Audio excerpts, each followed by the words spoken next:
បាទសូមគោរពអនុញ្ញាតជម្រាបសួរទៅដល់បងប្អូនទាំងអស់គ្នាផងបាទ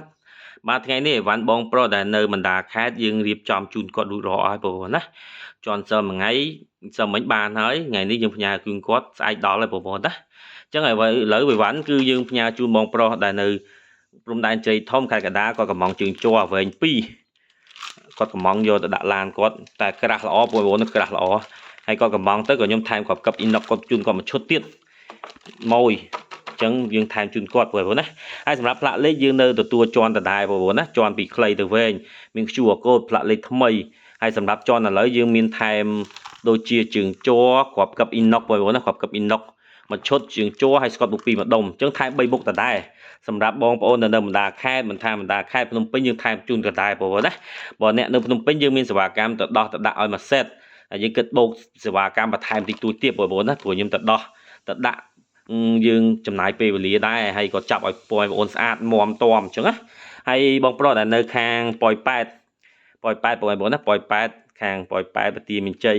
ក៏ខ្ញុំថែមគ្រាប់កឹបហើយស្កតមុខ2ហើយជើងជ័រជូនគាត់ដដែលអញ្ចឹងសម្រាប់បងប្អូនដែលគាត់ជន់ផ្លាកលេខឥឡូវខ្ញុំមានប្រូម៉ូសិនថែម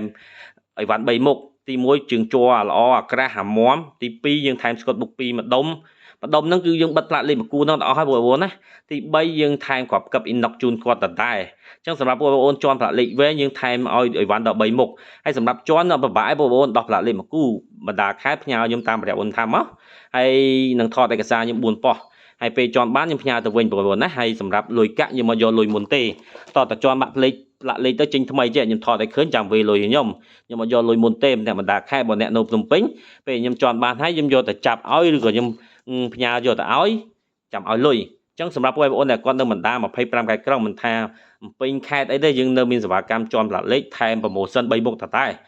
ថែមជើងជ័រគ្រាប់កឹបហើយស្កតមុខ2ហើយសម្រាប់បងប្រុសដែលគាត់កំងជើងជ័រនេះក៏ខ្ញុំទិញមួយគូខ្ញុំថែមគ្រាប់កឹបអ៊ីណុកមួយឈុតឲ្យទៀតអញ្ចឹងបងប្អូនចង់ជាន់រួចរាល់ឡើងឆាតចូល page Artiva Telegram ទៅតាម Telegram បងប្អូន09988345ឬក៏ TikTok ខ្ញុំបាទឈ្មោះ Artiva Telegram ឬក៏ YouTube ខ្ញុំក៏ឈ្មោះងួនតូនីរតយាបងប្អូនណាអរគុណសម្រាប់បងប្អូនដែលជួយ like ជួយ share ជួយ